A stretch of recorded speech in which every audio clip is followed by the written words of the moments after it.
परमेश्वर जिसने दुनिया को बनाया, जो जीवन दाता है, क्या वह बोलता है? क्या वह हमारी चिंता करता है? क्या हम उसको जान सकते हैं? जी हाँ, उसने बताया वह हमारी चिंता करता है और उसका सुसमाचार जो सब लोगों के लिए है हमें बताता है कि हम उसको कैसे जान सकते हैं। 3500 साल पहले परमेश्वर ने मनुष्य को आदेश दिया कि उसके सुसमाचार को लिखें। अगले 1500 वर्षों में परमेश्वर बोलता रहा और 40 भिन्न लोगों ने उन समाचारों को लिखा। शुरू के लेखों को नियम तथा भविष्यवक्ता कहलाते हैं। यह तथा और परमेश्वर का सुसमाचार पत्रियों पर लिखा है, जो कि रचना के रूप में जाना जाता है। आज इन सब लेखों को जोड़कर एक पुस्तक बनाई है, जिसे बाइबल या धर्मशास्त्र कहते हैं। यह पवित्र शास्त्र हमें परमेश्वर के बारे में बताता है और यह भी कि वह सारी दुनिया के लोगों को प्रेम करता है। यह परमेश्वर की कहानी है।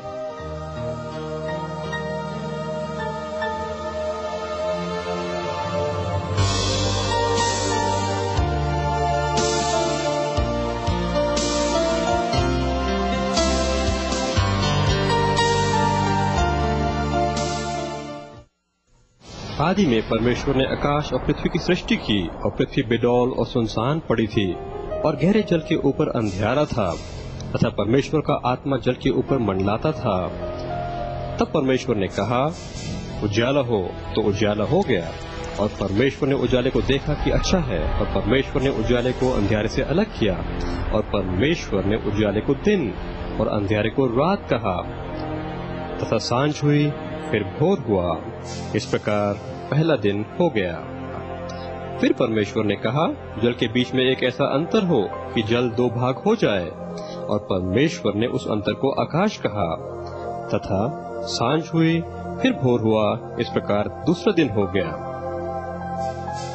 फिर परमेश्वर ने कहा, आकाश के नीचे का जल एक स्थान में इकट्ठा हो जाए और सूखी भूमि दिखाई दे, और वैसा ही हो गया।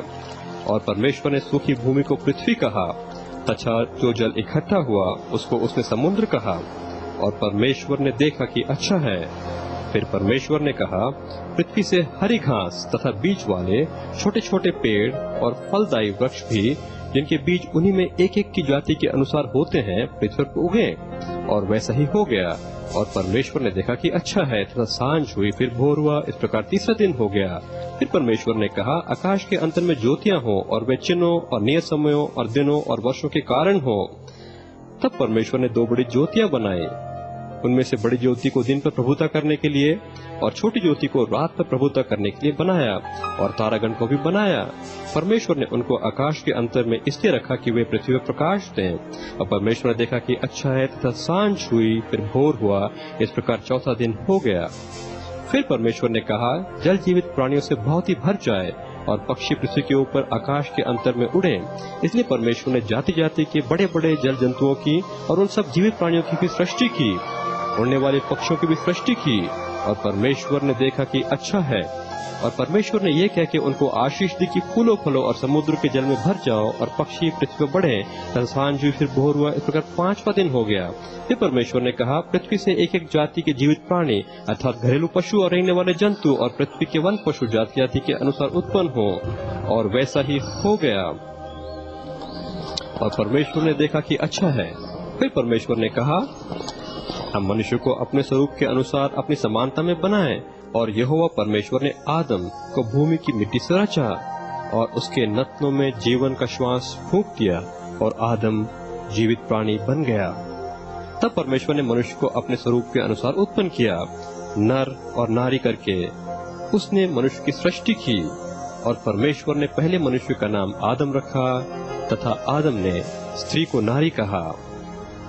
और परमेश्वर ने कहा, पुरुष अपने माता पिता को छोड़कर अपने पति से मिला रहेगा और वे एक ही तन बने रहेंगे। और आदम और उसकी पत्नी दोनों नंगे थे, पर लजाते न थे। तब परमेश्वर ने जो कुछ बनाया था सबको देखा, तो क्या देखा कि वे बहुत ही अच्छा है। तथा सांझ हुई, फिर भोर हुआ। इस प्रकार 6वां दिन हो गया। यूं आकाश और पृथ्वी और उनकी सारी सेना का बनाना समाप्त हो गया। और परमेश्वर ने अपना काम जिसे वह करता था 7वें दिन समाप्त किया।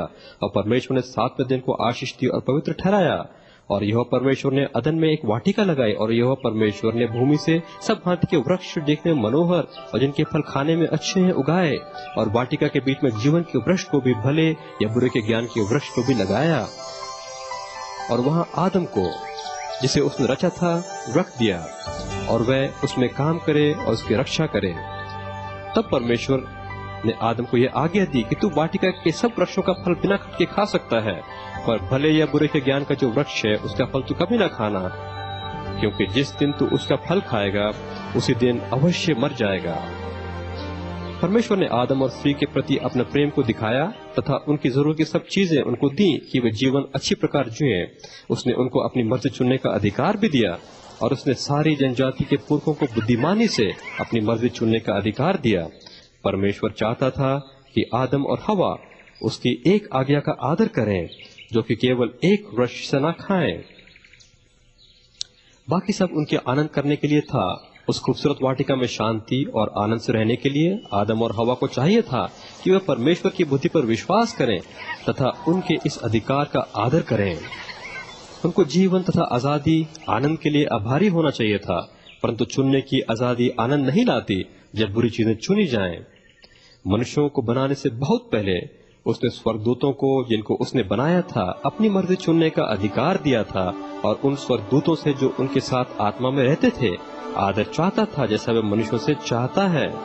अधिकतर स्वर्गदूतों ने परमेश्वर के आदेशों का पालन करना चुना तथा वे परमेश्वर की भक्ति करते थे और उसके आदेशों का पालन करते थे, परंतु दूसरे स्वर्गदूतों ने बुराई को चुना। उन्होंने परमेश्वर के प्रेम को ठुकरा दिया, बल्कि लूसीफर को, जो सबसे खूबसूरत स्वर्गदूत था, अपना नायक चुना। हट्टी तथा घमंडी होने की वजह से लूसीफर ने परमेश्वर के सामने खड़े रहने का सम्मानित पद को खोया था। लूसीफर विरोध के कारण स्वर्ग से गिराया गया, क्योंकि उसने अपने दिल में परमेश्वर को यह कह के ललकारा, मैं अपने सिंहासन को परमेश्वर के तारों से ऊपर बनाऊंगा और मैं भी परमेश्वर महान जैसा हो जाऊंगा। बाइबल में लूसीफर को शैतान के रूप में जाना जाता है। वह चाहता है कि उसकी भक्ति हो, जिसका अधिकारी केवल परमेश्वर है। शैतान वह भक्ति पाने के लिए लोगों को धोखा देता है, यहाँ तक कि वह चमकदार खूबसूरत दूत का रूप धारण करता है, परंतु उसका झूठा और नकली धर्म नाश, परेशानी तथा दुख देता है। परमेश्वर ने लूसीफर की यह कह के निंदा की, तुमको नरक में गिराया जाएगा जिसकी दीवारें गहरी हैं। खूबसूरत वाटिका जिसमें आदम और हवा रहते थे, शैतान सर्प के रूप में हवा के पास आया। यहोवा परमेश्वर ने जितने बनाले पशु बनाए थे उन सब में सर्प धूर था, और उसने स्त्री से कहा, क्या सच है कि परमेश्वर ने कहा कि तुम इस वाटिका के किसी वृक्ष का फल न खाना?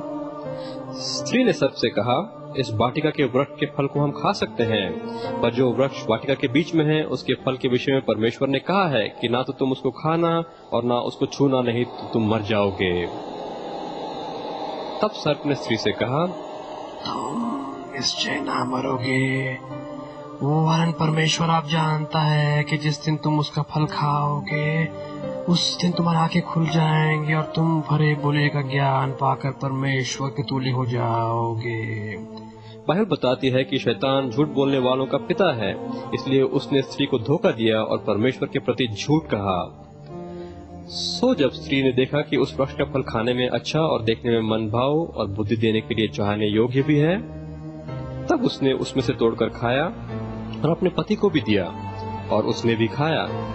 तब उन दोनों की आंखें खुल गईं और उनको मालूम हुआ कि वे नंगे हैं, और वे आत्मा में मर गए। सो उन्होंने अंजीर के पत्ते जोड़ जोड़ कर लंगोट बना लिए। तब यहोवा परमेश्वर, जो दिन के ठंडे समय वाटिका में फिरता था, उसका शब्द उनको सुनाई दिया। तब आदम और उसकी पत्नी वाटिका के वृक्षों के बीच यहोवा परमेश्वर से छिप गए, क्योंकि उन्होंने अपनी बुद्धि पर विश्वास किया, न कि परमेश्वर के वचन पर। वे आत्मिक रूप से मर गए तथा उनका संबंध परमेश्वर से टूट गया। तब यहोवा परमेश्वर ने पुकारकर आदम से पूछा, तू कहाँ है? उसने कहा, मैं तेरा शब्द बारी में सुनकर डर गया, क्योंकि मैं नंगा था, इसलिए छिप गया। उसने कहा, किसने तुझे बताया कि तू नंगा है? जिस वृक्ष का फल खाने को मैंने तुझे बरजा था, क्या तूने उसका फल खाया है? आदम ने कहा, जिस स्त्री को तूने मुझे संग रहने को दिया, उसी ने फल मुझे दिया और मैंने खाया।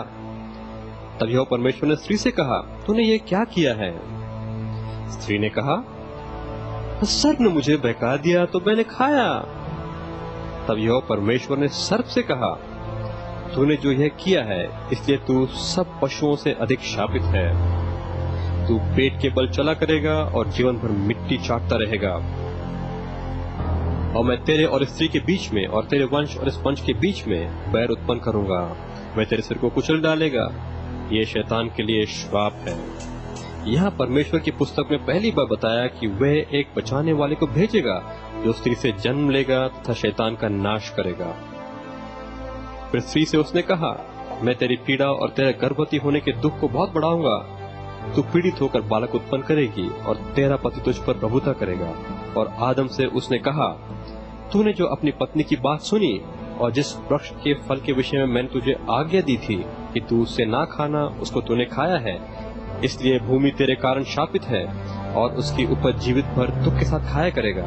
और वह तेरे लिए कांटे और ऊंट कुठारे उगाएगी और तू खेत की उपज खाएगा और अपने माथे के पसीने की रोटी खाया करेगा और आग में मिट्टी में मिल जाएगा, क्योंकि तू उसी में से निकाला गया है। तू मिट्टी तो है और मिट्टी ही में फिर मिल जाएगा। अंजीर के पत्ते जो उन्होंने जोड़े थे, उनका नंगापन छुपा न सके। और यहोवा परमेश्वर ने आदम और उसकी पत्नी के लिए चमड़े के अंगरखे बनाकर उनको पहना दिए। उनको ढांपने के लिए परमेश्वर को एक पशु मारना पड़ा। इस तरह आदम से पाप तथा मृत्यु विश्व में आई। इस तरीके से एक निष्पाप की मृत्यु से लोगों के पापों को ढांपना परमेश्वर की सोच थी। इससे पहले उसने विश्व को रचा। परमेश्वर जानता था कि लोग मूर्खता पूर्वक उसके पीछे चलना छोड़ देंगे तथा अपने जीवन के स्वयं परमेश्वर बनने की चेष्टा करेंगे और ना कर पाएंगे। और परमेश्वर ने इसको पाप कहा।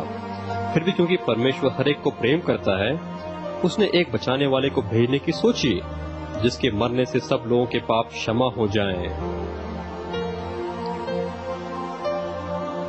तब यहोवा परमेश्वर ने उसको अदन की वाटिका में से निकाल दिया और जीवन के वृक्ष के मार्ग का पहरा देने के लिए अदन की वाटिका के पूर्व की ओर कुर्बों को और चारों ओर घूमने वाले ज्वालामयी तलवार को भी नियुक्त कर दिया। उस समय से आदम के पाप करने से सब मनुष्यों का अंत मृत्यु हो गई। फिर भी परमेश्वर की कहानी में अभी आशा है।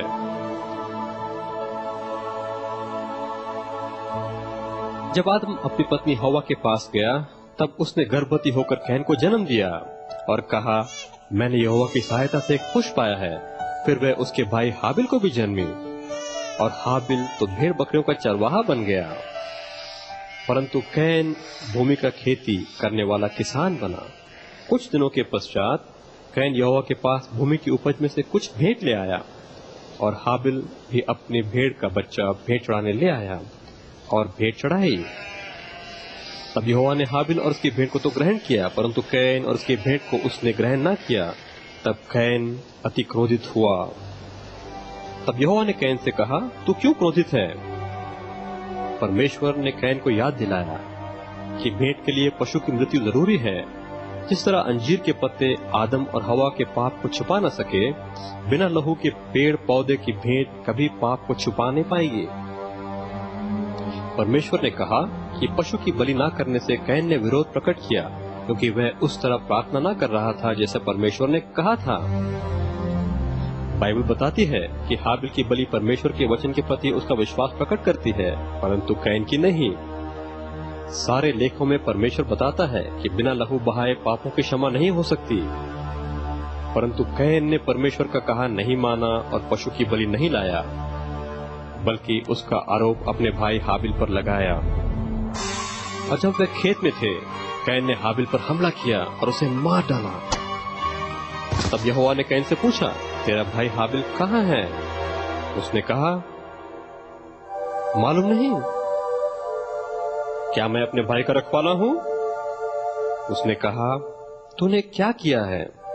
तेरे भाई का लहू भूमि में से मेरी ओर चिल्लाकर मेरी दुहाई दे रहा है। इसलिए अब भूमि जिसने तेरे भाई के लहू को तेरे हाथ से पीने के लिए अपना मुंह खोला है, उसकी ओर से तू शापित है। तब कैन यहोवा के सम्मुख से निकल गया। उसके यहोवा के विरोध